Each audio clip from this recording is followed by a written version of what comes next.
Hi everyone. I never expected my life to change so drastically because of a flu. That day, I left work early, feeling weak and drained, just wanting to get home and rest. But when I arrived, what I found there instantly shattered everything.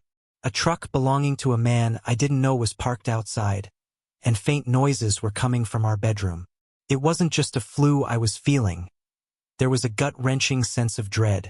As I quietly peered through the slightly open door, I witnessed my wife's betrayal unfold right before me. In that moment, everything changed. It wasn't just the end of my marriage. It was the beginning of something new, a life emerging from the ashes of infidelity. Before I continue with my story, if you want to avoid having your world turned upside down like mine, subscribe to my channel where we share real stories every day. Join the conversation in the comments, and don't forget to like the video. Now that you've subscribed, let's dive into what happened. That Thursday morning, I had been feeling the flu hit hard, and by noon, my boss had sent me home to avoid spreading it at work. All I could think about was my wife, Beth. I pictured her making me chicken soup and taking care of me while I recovered. However, as I pulled into our driveway, something caught my eye. A strange truck parked out front. Despite feeling so sick, I didn't think much of it. So I parked on the street and went inside, hoping Beth would be there to help me. The house felt unnervingly quiet, and the silence unsettled me. I called out for her, but there was no answer.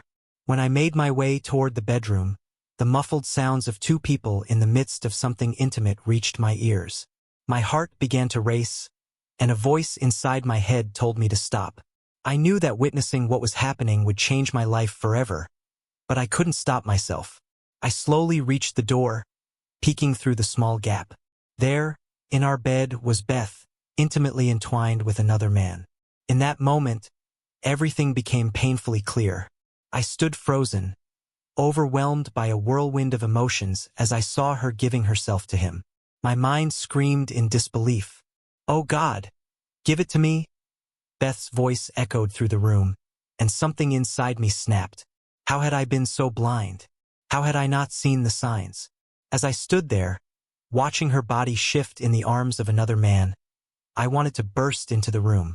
My heart raced, my hands shook, but my feet felt like they were cemented in place. I was just standing there, watching. Then a cold realization washed over me. The feeling wasn't just betrayal, it was the birth of newfound freedom. Slowly, I opened the door a little further and snapped a few clear photos with my phone. Beth's expression, the way the man held her. Images I would never forget. "You'll never forget this," I whispered to myself, slipping the photos into my pocket.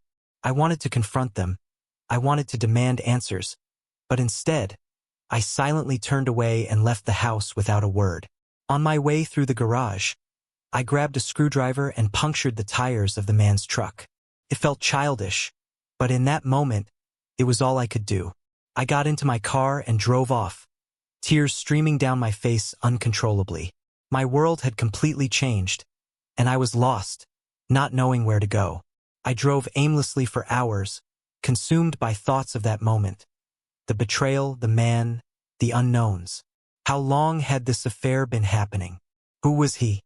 But none of these questions mattered anymore. What truly mattered was that 24 years of marriage had disintegrated in the blink of an eye. I stopped at a clinic to pick up flu medicine, then checked into a motel on the other side of town. I couldn't go back to that house, not tonight. The first night in that motel felt like a waking nightmare. The weight of my illness, combined with the overwhelming sense of betrayal, consumed me. Beth had called me countless times, but I didn't answer any of them. What could she possibly say? Apologies couldn't fix what had happened.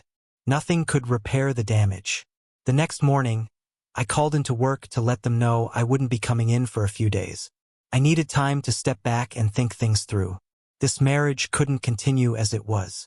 Simply walking away from Beth wasn't enough. I needed a strategy. That day, I reached out to a lawyer, withdrew money from my account, and began taking the first steps to untangle my life from hers. It wasn't just about ending my marriage. It was about taking back control of my future. When I got home, I found Beth in the kitchen, her face swollen and pale. "Peter, we need to talk. Please just give me a chance," she said, her voice trembling. I looked at her, my tone as cold as ice. "There's nothing to forgive. It's over. I saw everything. I saw you with him. I witnessed it all. In that moment, I knew we could never go back to what we had." Beth started crying, pleading. "But I love you. He meant nothing. It was a mistake. A mistake." I barely managed to keep my fury in check. "The moment you let him into our home, you destroyed whatever love I thought we had. This isn't a mistake. This is the end of us." Beth reached out desperately, her hands trembling. "Please don't leave. We can start over. I love you. I don't know what happened. I just wanted some excitement. I still need you." I gently pushed her hands away and looked at her for the last time. "I don't need you, Beth. Not anymore. There's someone out there who will never betray me." I looked at the woman I had once loved deeply and felt nothing. "I'm packing my things." "Packing?" she asked, panic rising in her voice. "Can we talk?" "I'm sorry, Peter. I made a mistake. We can fix this." I shook my head, my voice calm but resolute. "Beth, there's nothing left to fix. The moment you let that man into our home, you made a choice. Now I'm making mine." Beth collapsed to the floor, sobbing uncontrollably. "It was just sex, Peter. It didn't mean anything. I love you. I don't want him. I want you." I looked at her in silence. Her words were hollow. "This is what you call love? You betrayed me. You betrayed us. It's clear you don't want me." Beth fell onto the bed, her sobs echoing through the room. I stood there, feeling a mix of pity, disgust, and emptiness. The woman I had once cherished meant nothing to me now. In that moment, I realized that love had vanished. It was time to move on. The following weeks were a blur as I worked to reshape my life. I moved into a small motel, began divorce proceedings, and quit my job. For the first time in years, I had no obligations, no marriage, no job, no home. I was free, and I embraced that freedom, doing what I wanted, going wherever I wished. The most unexpected surprise came when I met a woman named McDermott. She was tall, with fiery red hair and eyes that reflected both pain and joy. We met through mutual friends, and from the moment we connected, there was an instant bond. Like me, she had been betrayed.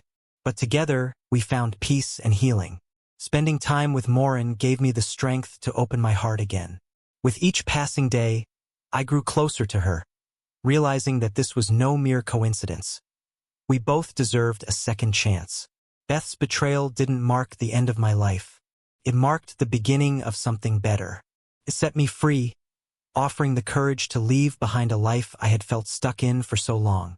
In a way, I felt grateful to Beth. Standing on the mountaintop with Maureen by my side, I realized that life sometimes leads us to the right places after our darkest moments.